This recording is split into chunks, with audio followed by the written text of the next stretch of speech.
bienvenue sur A Dylan Story. Quand Guillermo del Toro s'attaque au thriller dramatique sous fond des années 30-40, et ça donne un film grandiose. Vous l'aurez compris, je vais vous parler de Nightmare Alley, sorti au cinéma le 19 janvier. Je vais faire une partie sans spoiler et avec spoiler, dont je vous préviendrai quand ça sera le cas.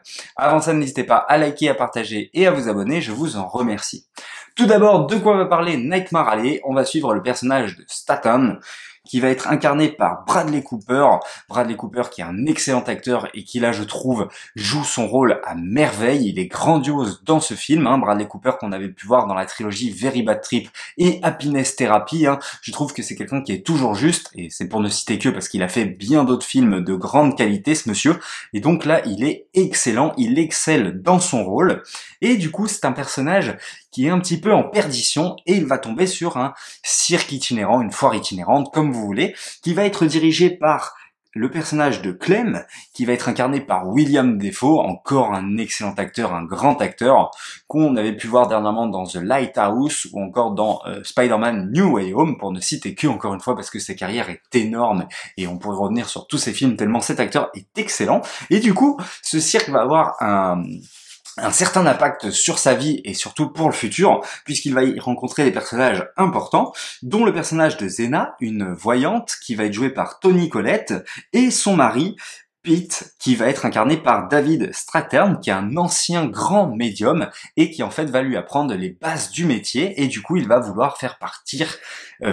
partir pour y faire carrière à New York, mais pas tout seul, puisqu'aussi dans ce fameux cirque il va rencontrer le personnage de Molly, qui va être sa future femme, qui est Rooney Mara, qui va apporter ce côté un peu naïf au film, un peu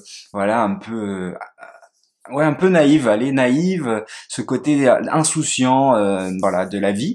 Et donc elle va l'accompagner dans son aventure de médium à New York des années 40, le New York des années 40, pour aller arnaquer l'élite de New York, les plus grands.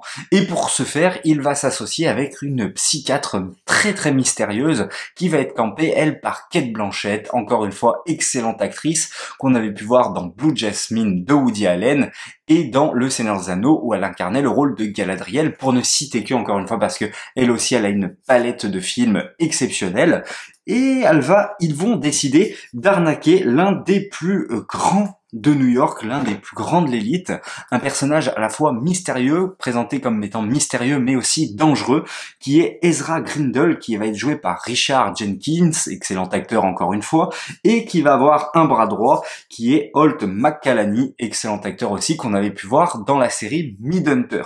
Voilà pour ce qu'il en est du scénario, ce qui m'a permis aussi de vous présenter la grosse palette d'acteurs qu'il y a dans ce film, qui sont plus exceptionnels les uns que les autres et qui sont incroyables dans le film. Il n'y a rien à dire de ce côté-là, et je vous le dis tout de suite, c'est un film réussi tant au niveau de l'acting, du scénario ou encore de l'esthétique du film, et aussi de la réalisation.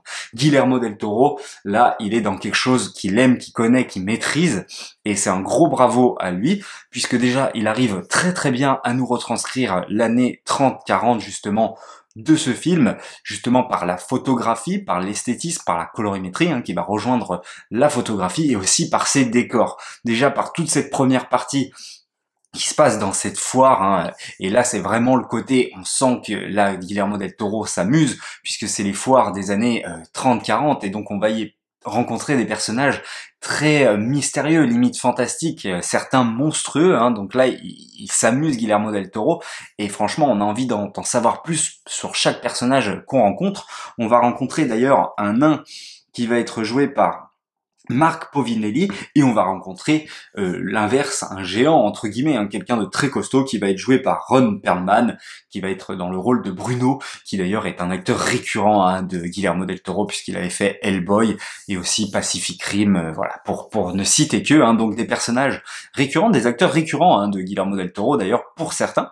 Et donc on est très très intrigué par toute cette première partie, cette foire, etc. Et ensuite le côté New York. Alors là on ne va pas avoir de plans énormes sur New York des années 40, mais on va en voir quand même certains plans qui va franchement bien le retransmettre, notamment ces bâtiments qui vont être filmés certes de près, mais qui franchement nous rappellent vraiment ces années-là. Aussi les décors intérieurs, ces couloirs, ces salles où ils vont dialoguer, franchement, c'est très très bien retranscrit à l'écran, c'est très très bien écrit, et on va être vraiment captivé par notre personnage principal et par sa trajectoire. Comment va-t-il finir, notre fameux Statham qui veut toujours plus d'argent, qui veut toujours gagner plus, alors qu'on lui prévient que à un moment donné où tu vas peut-être te casser la gueule, attention. Et donc, voilà, on a un film vraiment qui transpire le Guillermo del Toro, hein, c'est quelqu'un que j'adore, d'ailleurs il y a le livre juste derrière hein, qui est exceptionnel, que je vous invite à lire si jamais vous ne l'avez pas vu, et c'est quelqu'un qui est fasciné par les monstres, et du coup ce côté foire, cirque, et ben c'est vraiment quelque chose, je trouve, qui lui correspond, et donc voilà, c'est tout trouvé pour lui, et c'est un grand bravo, parce que je trouve le film très très bien ficelé, en plus on pourrait tomber dans un film assez banal, dans un thriller assez banal, mais ce n'est jamais le cas. On est surpris de bout en bout, je trouve, et c'est très très bien ficelé, notamment au niveau du scénario. Donc voilà. Je vais très vite spoiler, hein, parce que je n'ai pas grand-chose à dire de plus. Hein. Guillermo del Toro, pour moi, c'est exceptionnel. Hein. Je vais revenir vite fait sur sa filmographie, mais c'est le Labyrinthe de Pan, La forme de l'eau dernièrement, dont il a eu d'ailleurs l'Oscar hein, pour ce film. C'est Pacific Rim. Enfin voilà, c'est toujours de l'inventivité, c'est toujours un petit peu fantastique, monstrueux. Enfin voilà, il y a toujours ce côté-là qu'on retrouve dans ces films. Et là, c'est le cas. Et du coup, on est sur un film quand même d'une durée assez conséquente, puisqu'il fait 2h30, mais pour moi on ne s'ennuie jamais tant la palette de personnages est grande et qu'on est intrigué par tout ce qui s'y passe. Donc pour moi c'est une grande réussite. Et d'ailleurs c'est un film qui va avoir énormément aussi de thématiques, hein, notamment au niveau de la paternité, de l'arnaque, hein, aussi, de l'amour tout simplement. Et voilà, c'est un film qui va avoir un petit peu toutes ces panels, je peux en oublier parce qu'il en a tellement je trouve, mais il les traite tous bien, franchement, c'est vraiment bien traité. Et du coup je pars sur la partie spoiler, et Bradley Cooper, j'ai senti sa trajectoire venir vraiment de loin, je sais pas pourquoi, mais dès que j'ai vu le personnage du fou, enfin en tout cas le personnage que William Dafoe enferme, hein, Clem enferme le personnage, donc on l'appelle le fou, hein, le personnage qui mange des poules, et je sais pas pourquoi, dès que je l'ai vu, je me suis dit Bradley Cooper va finir, enfin Stan va finir comme lui. Je l'ai senti venir, alors évidemment sans savoir par où on allait passer et comment ça allait arriver, parce que il y a un moment donné, je me suis dit il va faire une couille avec William Dafoe et du coup il va se retrouver enfermé. Il y a un moment donné, je me suis dit à cause de Marie, du coup sa femme, il va se retrouver dans cette cage, hein, puisque Ron Perlman et l'autre personnage ne veulent pas qu'il ait une relation avec elle. Je me suis dit, il va se retrouver enfermé à la place du fou. Et non, en fait, ça arrive bien plus tard, puisque ça arrive à la toute fin, mais je l'ai senti venir à des kilomètres que ça allait être la trajectoire du personnage. C'est un scénario qui a énormément de clés tout du long du film, notamment sur le bébé qu'on voit que Clem présente, hein, qui a un œil au milieu, puisqu'en fait, on va comprendre à la fin du film, enfin en tout cas moi c'est ce que j'ai compris, c'est très très intelligent, c'est que ce fameux bébé en fait c'est Ezra, hein, qui l'a tué en fin de compte avec la femme. Donc quand il demande à Stan de faire revenir cette femme pour se faire pardonner, hein, là j'y comprends justement que ce bébé s'est fait tuer par ce fameux Ezra, hein. Et ça c'est très très intelligent aussi. On a aussi le mini twist de Cate Blanchett qui finalement en fait dès le départ n'était jamais associé avec lui mais était bien là pour l'arnaquer du début à la fin, et donc le dépouille de tout son argent et psychologiquement. On a aussi la thématique de l'alcool qui revient assez régulièrement, et d'ailleurs on a ce point où il va boire le fameux verre d'alcool, et d'ailleurs il le dit avant, si tu bois un verre d'alcool, c'est ta déchéance. Et voilà, premier verre d'alcool, c'est la déchéance de sa carrière. Et donc ça, c'est très très bien amené. Tous les personnages sont vraiment bien écrits, et d'ailleurs sont tous conclus, puisque même Clem a la conclusion à la fin. Et donc j'ai trouvé ça vraiment pas mal. Et on a beaucoup de doutes tout le long du film, à savoir ce qui va lui arriver. malgré tout, hein, parce que est-ce qu'il va finir par se casser la gueule ou est-ce qu'il va réussir, même si on sent la chose venir à un moment du film, justement quand il boit ce fameux verre d'alcool, où c'est là où tout bascule, mais en tout cas tout est très très bien retranscrit à l'écran.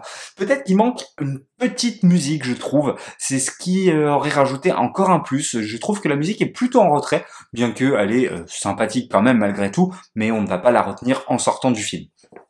Je pense que j'ai fait le tour, j'avais pas besoin de spoiler plus, parce que c'est ça vraiment qui est marquant, c'est la trajectoire du personnage à la fin. Et d'ailleurs, c'est un personnage qu'on présente au départ comme étant quelqu'un qui va avoir de l'empathie justement pour ce fameux fou, qui va même aider certains personnages, et finalement, on apprend à la fin qu'il n'a pas hésité à tuer son père et que ça a toujours été un personnage cruel qui n'a aucun scrupule à arnaquer les gens, et ça c'est assez fort de ce côté-là.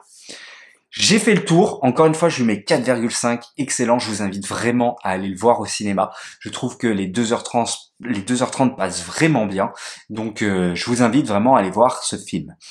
Voilà pour ce qu'il en est de Nightmare Alley. N'hésitez pas à me dire si vous êtes d'accord ou non avec moi, hein, à me dire dans les commentaires ce que vous en avez pensé, comme d'habitude. Likez, partagez, abonnez-vous, et nous on se dit à la prochaine pour une prochaine histoire.